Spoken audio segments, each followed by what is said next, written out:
देखो भाई, जो आज की वीडियो है हमारी वो बहुत इंपॉर्टेंट वीडियो है और बहुत ही इंपॉर्टेंट टॉपिक है हमारा ये। इस टॉपिक में से हर बार एक क्वेश्चन एग्जाम में आता ही आता है। तो टॉपिक है हमारा स्केल। तो स्केल क्या होता है भाई? It is the proportion in which we either increase और decrease the size of object on drawing to the actual size of the object. देखो भाई, ये एक रेशो है, जो डायमेंशन हम ड्राइंग पे ले रहे हैं और जो उसकी एक्चुअल डायमेंशन है। मान लो एक बिल्डिंग की ड्राइंग बनानी है आपने, तो बिल्डिंग की ड्राइंग बनाने के लिए आप उसकी जब एक्चुअल डायमेंशन लोगे तो वो बहुत बड़ी बड़ी होती हैं, तो उनको एक पेपर पे फिट करना इजी नहीं होता। तो हम क्या करेंगे उस केस में, हम उसकी डायमेंशंस को छोटा कर लेंगे। जैसे एक मान लो वन सेंटीमीटर की लाइन लगाई है आपने, वो 1 सेंटीमीटर की लाइन रिप्रेजेंट कर रही है 1 मीटर को। ठीक है भाई, तो ये क्या होता है scale? It is a proportion in which we either increase और decrease the size of object. ठीक है जी, तो ये एक ऐसा रेशियो है जिसमें हम ऑब्जेक्ट के साइज को इंक्रीज या डिक्रीज कर देते हैं to the actual size of the object. इसको हम यूं भी कह सकते हैं, it is the ratio of linear dimension to the actual dimension. अब लीनियर डायमेंशन कौन सी है भाई? हमारी जो हमने ड्राइंग पे बनाई है। और एक्चुअल डायमेंशन क्या है हमारी? जो उसका एक्चुअल साइज है। तो स्केल हमारा 3 तरह का होता है, 3 टाइप का होता है। तो पहला है हमारा normal scale. Normal scale, normal scale क्या होता है? 1:1 से रिप्रेजेंट करते हैं इसको हम। ठीक है भाई, तो ये क्या है?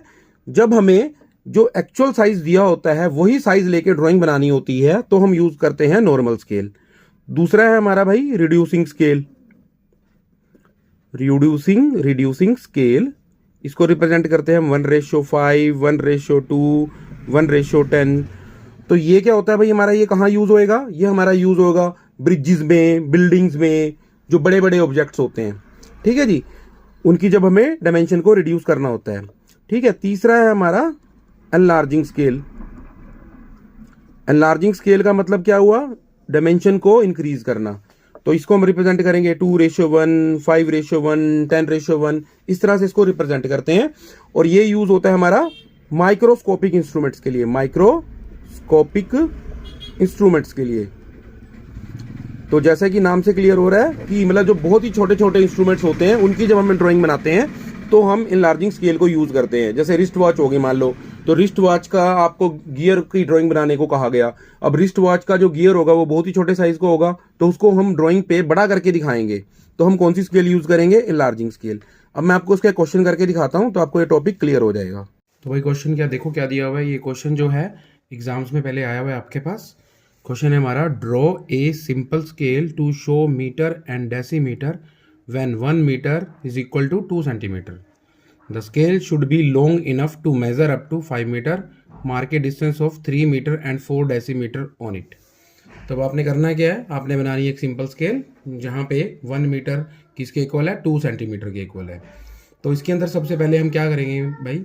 इसके अंदर सबसे पहले हम निकालते हैं रिप्रेजेंटेटिव फ्रैक्शन, जिसको हम बोलते हैं RF। जो RF का जो फॉर्मूला होता है वो होता है distance on drawing, distance on drawing upon actual distance. Actual distance, ठीक है भाई। अब देखो डिस्टेंस ऑन ड्राइंग कितना दिया हुआ है, यानी कि 1 मीटर को रिप्रेजेंट कर रहा है 2 सेंटीमीटर। तो ड्राइंग पे डिस्टेंस कितना है भाई? 2 सेंटीमीटर। और एक्चुअल डिस्टेंस कितना है? 1 मीटर। तो अब आपको इसको पहले मीटर और सेंटीमीटर को कन्वर्ट करना पड़ेगा। ठीक है भाई, 1 मीटर में होते हैं 100 सेंटीमीटर, 2/100, तो ये हो गया मेरा 1/50। ठीक है जी, तो RF आया आपका 1/50। इसके बाद हम निकालेंगे भाई length of scale. Length of scale, इसका जो फॉर्मूला होता है वो होता है RF इंटू एक्चुअल डिस्टेंस, या आप कह सकते हो कि मैक्सिमम डिस्टेंस, जितना आपको मेजर करना है स्केल के द्वारा। अब वो कह रहा है कि long, the scale should be long enough to measure up to 5 metre. भी 5 मीटर तक लंबी स्केल बनानी है आपने, तो हम क्या करेंगे, एक्चुअल डिस्टेंस क्या लेंगे हम 5 मीटर लेंगे। ठीक है जी, जितनी लंबी हमने स्केल बनानी है, मैक्सिमम जो लेंथ होगी उसको RF से मल्टीप्लाई कर दोगे तो हमारा लेंथ ऑफ स्केल आ जाएगा। तो 1 मीटर में होते हैं 100 सेंटीमीटर, तो लेंथ ऑफ स्केल आई हमारी भाई 5 इंटू 100, तो लेंथ ऑफ स्केल आ गई हमारी 10 सेंटीमीटर। ठीक है भाई, यहाँ तक क्लियर है? ठीक है, तो अब आपने क्या करना है, 10 सेंटीमीटर की लेंथ लगानी है। ठीक है जी, तो मैं पहले 10 सेंटीमीटर की लेंथ लगा रहा हूँ, ध्यान से देखना कैसे कर रहा हूँ मैं। ये मैंने 10 सेंटीमीटर की एक लाइन लगा ली। ठीक है, इसके बाद आपने एक एक्यूट एंगल बनाना है यहाँ पे, इस पॉइंट पे, फर्स्ट पॉइंट पे एक एक्यूट एंगल बनाओ। एक्यूट एंगल क्या होगा, लेस देन 90, कोई भी एंगल आप बना सकते हो। ठीक है जी, एक्यूट एंगल बना के एक लाइन लगा दी हमने। अब आपने क्या करना है, कंपास ओपन करनी है, वो आप कितनी भी ओपन कर लो। ठीक है जी, तो हमें इसके 5 इक्वल पार्ट करने हैं इस लाइन सेगमेंट की। जो ये लाइन हमने ड्रॉ की है 10 सेंटीमीटर की, इसके हमें करने हैं 5 इक्वल पार्ट्स। ठीक है जी, तो हम 5 इक्वल पार्ट करेंगे इसके। तो क्या करेंगे, इसके लिए हमने कंपास ओपन करी और कंपास को एक एंड पे रखा। ठीक है, और ऐसे आर्क लगा दी, 2 3 4 5। तो देखो भाई 5 पार्ट हो गए, 1 2 3 4 5। अब आपने क्या करना है, जो लास्ट वाला पॉइंट है यहाँ पे ड्राफ्टर रखना है आपने। ठीक है जी, और इस पॉइंट को इस लाइन से, इस एंड से ऐसे ज्वाइन करके एक लाइन लगा देनी है। ठीक है भाई, अब इसको ड्राफ्टर को आपने ऐसे ही ले जाना है, बिल्कुल इसके पैरेलल आपने अगली लाइन लगानी है। क्लियर? फिर ऐसे ही एक नेक्स्ट लाइन लगेगी और एक नेक्स्ट लाइन आपने ऐसे लगानी है, और एक लास्ट में आपने एक लाइन ऐसे लगा देनी है। इसका मेन पर्पस क्या भाई, इसका मेन पर्पस है कि हमें इस लाइन को 5 इक्वल पार्ट्स में डिवाइड करना। क्लियर है? अब आप इसके ऊपर एक ऐसे बॉक्स बना लो, रेक्टेंगुलर बॉक्स बना लो आप लोग। वो 2 सेंटीमीटर का बना लो, चाहे 1 सेंटीमीटर का बना लो, वो आपकी मर्जी है। मैं यहाँ पे 2 सेंटीमीटर का बना रहा हूँ। ठीक है जी, 2 सेंटीमीटर का एक बॉक्स मैंने यहाँ बनाया, एक बॉक्स में इधर एक रेक्टेंगल टाइप बना रहा हूँ मैं, और इसको मैं ऐसे ज्वाइन कर देता हूँ। ठीक है भाई, अब ये जो एंड आए हैं हमारे, इन एंड से परपेंडिकुलर लाइंस लेनी है। इन एंड से आपने परपेंडिकुलर लाइन लेनी है एक बॉक्स के अंदर तक। ठीक है जी,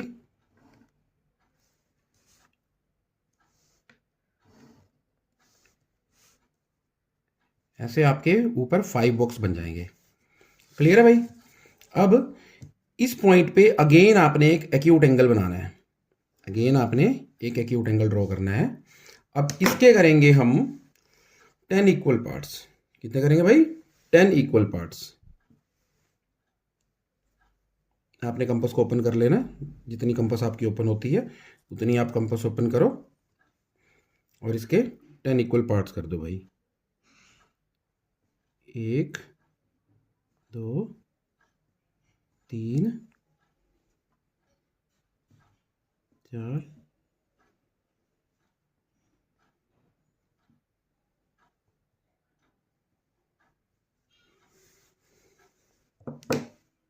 तो भाई इस तरह से हमने इसके 10 इक्वल पार्ट्स कर लिए। ठीक है जी, और जो ये लास्ट वाला पॉइंट है इसको आपने नाम देना है 0, इसके बाद 1, फिर 2 3 4 5 6 7 8 9, और ये होगा हमारा लास्ट वाला 10। तो आपने मेन मोटिव क्या भाई हमारा इसको करने का, हमारा मेन मोटिव है ये जो फर्स्ट वाला बॉक्स है ना, ये वाला बॉक्स, इसके 10 इक्वल पार्ट्स करने हैं। यहां से लेकर यहां तक जो हमारी स्केल रहेगी वो शो करेगी मीटर को, और यहां से लेकर यहां तक जो स्केल शो करेगी वो करेगी डेसीमीटर को। ठीक है भाई, इसके बाद दोबारा अगेन वही स्टेप रिपीट करना है, हमने 10 इक्वल पार्ट करने हैं। तो 0 को हम, इस पॉइंट को भी हम यहाँ पे वाले पॉइंट को हम 0 ले लेते हैं। ठीक है, आपको ताकि आसानी रहे, हम 0 को मिला रहे हैं 0 से। ठीक है भाई, 0 को हम मिला रहे हैं 0 से। ठीक है, एक लाइन लग गई। अब इसी तरह से सभी एंड से आपने क्या करना है, लाइनों को ड्रॉ करना है बिल्कुल इस लाइन के पैरेलल। ठीक है भाई।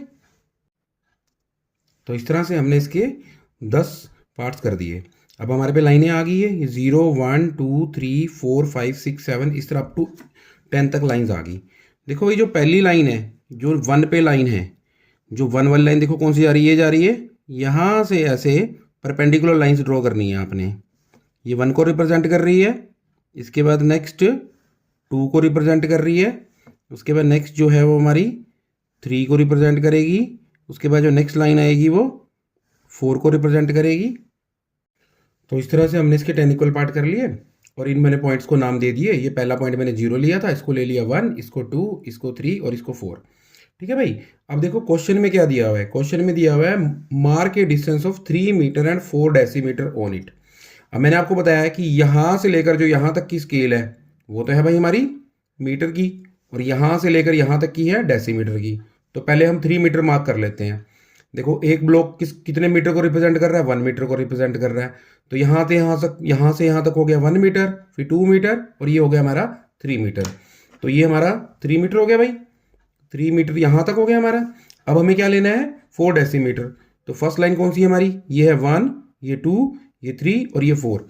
और जो ये 4 वाला पॉइंट है ये रिप्रेजेंट कर रहा है 4 डेसीमीटर को। आपने सिंपली यहाँ पे एक लाइन लेनी है, ऐसे एक लाइन लगा देनी है आपने ऐसे, और फिर एक लाइन आप स्केल की हेल्प से ऐसे एक लाइन लगा दो यहाँ से यहाँ तक। और ये जो डिस्टेंस है हमारा, ये है हमारा 3 मीटर और 4 डेसीमीटर। ठीक है भाई। आई होप आपको ये क्लियर हो गया होगा कि आपने कैसे लिया। ठीक है ना। अब ध्यान रखना कि ये जो स्केल है यहाँ से लेकर 0 टू लेकर 4 तक ये मीटर को रिप्रेजेंट कर रहा है, और यहाँ से लेकर यहाँ तक ये डेसीमीटर को रिप्रेजेंट कर रहा है। तो ये डिस्टेंस हमारा मार्क हो गया 3 मीटर 4 डेसीमीटर। अगर आपको कहा जाता कि 4 मीटर 8 डेसीमीटर मार्क करो तो अब क्या करते, ये जो 4 वाला पॉइंट है यहाँ से लेकर यहाँ तक तो 4 हो जाता।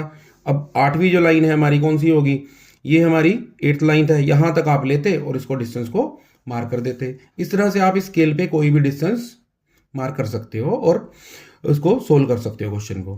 ठीक है भाई। आई होप आपको ये वीडियो पसंद आई होगी। अगर आपको अच्छी लगी हो तो लाइक करना और चैनल को सब्सक्राइब कर देना। ठीक है जी, थैंक यू।